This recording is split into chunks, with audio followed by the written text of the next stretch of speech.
Abo mamdewo. Ndewo mami. Kibichi kuzila anyị tata.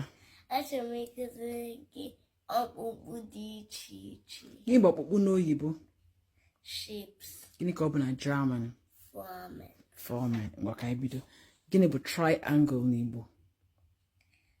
Akụkụ ịtọ. Akụkụ ịtọ. Gịnị ka ọ bụ na German? Dreieck. Dreieck. Gịnị bụ square n'Igbo?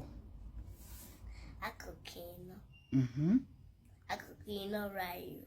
Kedu ife pụta n'ife raira? Ka ife pụta akụkụ ịnọ raira? Kọwalụ m ya ka m ghọta.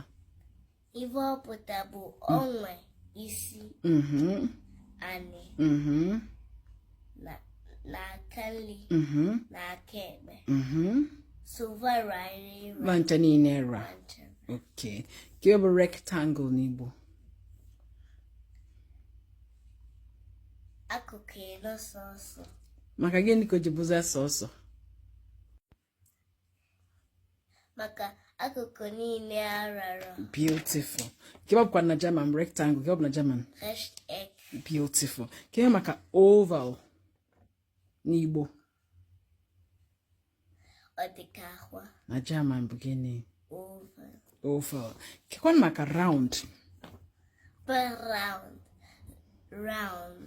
Round. Round. Gịnị? Round. Okay, round. Ka maka round?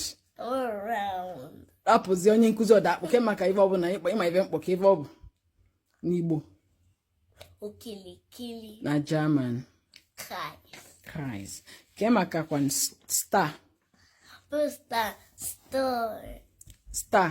Poster. Store. Ka maka store? Store. Okay, kpọọ ife ịma ife na-ajụ gị ka ife ọ bụ n'Igbo? Kpakpando. Na German? Stern. Kwala onwe gị aka.